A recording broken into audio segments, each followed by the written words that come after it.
apa? Dari mani, mimani yumna, ya. Fal yanzuril insanu mimma khuliqa mimma indafiq yakhruju min baini sulbi wat taraib. Maka perhatikanlah dari mana manusia diciptakan.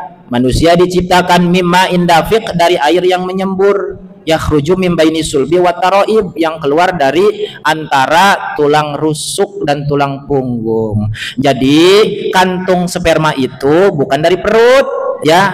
Kalau dari perut najis, tapi kantong sperma, air mani itu ada kantongnya khusus, ya. Kantongnya khusus, sehingga itu adalah perkara yang suci. Makanya manusia suci semuanya, ya. Nggak ada kecuali manusia yang terlahir dari keturunan anjing. Pernah kita jelaskan, ada perempuan kawin sama anjing, hamil perempuannya. Nah itu bayinya, ya, bayinya itu hati-hati kalau dipegang, karena bayinya itu bapaknya adalah anjing, ya. Maka bayinya itu gimana, dia jadi susah, ya, hidup dari bapaknya seorang anjing. Kalau deket-deket dipegang basah, kitanya najis, ya, gitu. Makanya ini mah contoh, ya, ini hukum fikih. Kalau ada anak yang terlahir dari bapaknya anjing, emaknya manusia, maka si anak itu piringnya sendiri, gelasnya sendiri, tidurnya sendiri, ya, nyuci bajunya sendiri, mandinya, kamar mandinya sendiri. Kenapa? Karena tubuhnya ini terbuat dari perkara yang najis, gitu, ya. Pernah kita jelaskan, ya. Pernah kita jelaskan, ada anjing kawin sama kambing, lahirlah kambing. Maka kambing itu, anak kambing jadi najis karena persilangan dengan sesuatu yang najis menjadi najis, gitu, ya. Kalau manusia, jadi anjing dan babi najis, maka anak keturunannya itu akan menjadi najis juga, gitu, ya. Nah itu perkara yang najis, ya, itu secara zahir. Ternyata ada juga yang najis yang ada disimpan dalam hati, ya. Apa yang najis yang disimpan dalam hati?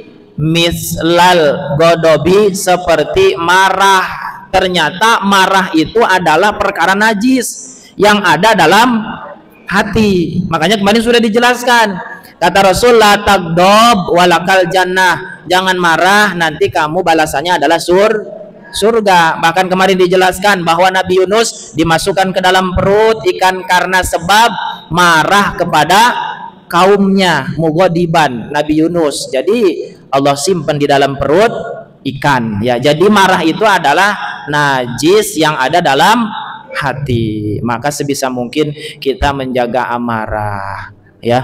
Gimana caranya? Caranya pertama, kalau lagi berdiri cepat duduk. Biasanya orang marah kan berdiri, ya, mukanya merah, tulak cangkeng, ya, ngomong apa segala macam, ya, itu mulutnya nggak mau diam. Nah gimana? Langsung astagfirullahalazim, langsung duduk, ya, gitu. Kan orang marah kan sambil diri, ya. Kalau duduk mah nggak enak duduk, karena marah itu emosi. Maka ketika berdiri cepat duduk, ya. Kemudian kalau memang nggak bisa diredam, ya udah pergi dari tempat yang memang itu ada sesuatu yang bikin marah, ya. Tinggalin. Misalkan kita marah karena seseorang, ya udah tinggalin, ya. Kemudian apa? Marah itu adalah dari setan. Setan itu terbuat dari api, maka padamkanlah dengan air. Gimana caranya? Ya udah wudu, ya. Berarti ketika marah berdiri terus duduk, ya, istighfar 3 kali, cepat-cepat ambil air wudu, ya.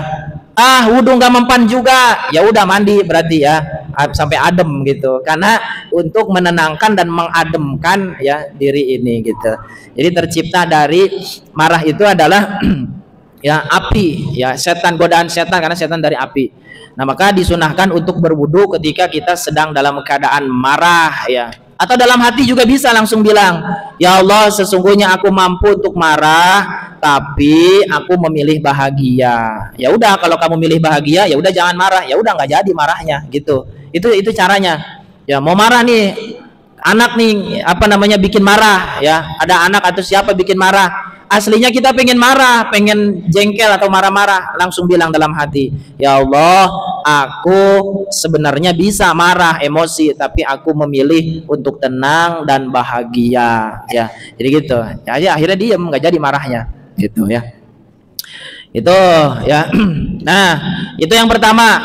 marah itu adalah najis yang ada dalam hati. Kemudian wasyahwatil batni, yaitu kepingin perut. Nah, perut ini pengennya apa? Makan, ya. Makannya yang enak-enak misalkan. Ya boleh sih pengen makan yang enak-enak, tapi itu ternyata kepingin perut itu adalah sesuatu yang najis, ya.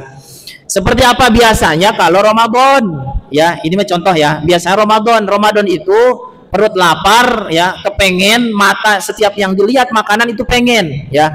Jalan ke pinggir jalan ada gorengan, beli gorengan, ya. Kemudian depannya lagi ada mie glosor, beli mie glosor. Di depannya lagi ada bihun, beli bihun. Di depannya lagi ada es buah, beli es buah. Di depannya lagi ada risol, beli risol. Di depannya lagi ada tukang ayam goreng, beli ayam goreng. Di depannya lagi ada gado-gado, beli gado-gado. Di depannya lagi ada kue kering, pengen. Wah, segala macam, ya. Apalagi di masjid, ya, udah segala macam ada itu, ya. Kalau buka di masjid, korma, padahal mah cukup dengan korma 3, ya, langsung makan. Kan saya mah langsung makan, ya. Dianterin nasi sama ibu, saya mah langsung makan nasi gitu. Sebab kalau milih kebanyakan, ya, ada gorengan, ada es buah, ada air, segala macam. Udah langsung makan aja, makan udah beres. Kalau udah makan kenyang, udah nggak pengen apa-apa lagi, ya. Kecuali nanti kalau habis tarawih pengen makan cemilan baru gitu. Nah, itu perut, ya, kepengennya apa aja macem-macem, ya. Itu contoh kalau di bulan puasa. Sebenarnya di hari biasa juga sama, ya, pengen makan ini, pengen makan ini, pengen makan ini. Padahal, ya, kalau ada boleh diadakan, ya, makan itu. Misalkan, ya, ada ayam goreng, ya dimakan ayam goreng, ya. Nggak ada ayam goreng, ya udah telur goreng, ya, gitu. Makanya makan itu jangan terlalu memaksakan. Menunya harus 5. Yang pertama sambal, yang kedua ikan asin, yang ketiga ayam goreng, keempat tahu, tempe, semur. Wah, kebanyakan, ya. Sebenarnya kalau makan cukup maksimal 3 menu, sebenarnya udah kebanyakan juga 3 menu, ya. Sama kuah semur itu udah bagus makan, ya. Sama ayam goreng atau sambal gitu. Lalapnya boleh apapun, ya. Nah, makan pakai daun pisang, ya. Itu daun pisang juga obat lapar sebenarnya. Daun pisang, ya. Tahu Ibu daun pisang? Itu obat lapar itu, ya. Gimana caranya? Daun pisang diamparin, di atasnya ditaruh nasi, terus bisa ditaruh ayam goreng, ditaruh sambal, ditaruh lalap, ya, terus dimakan. Nah, itu obat lapar, ya, gitu.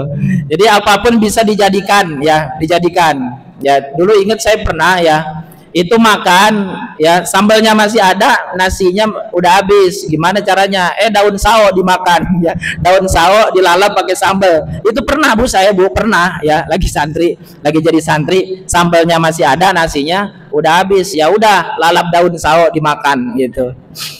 Ya, jadi makan itu apapun yang kita dapatkan di hari itu syukuri bisa kita makan, ya, gitu.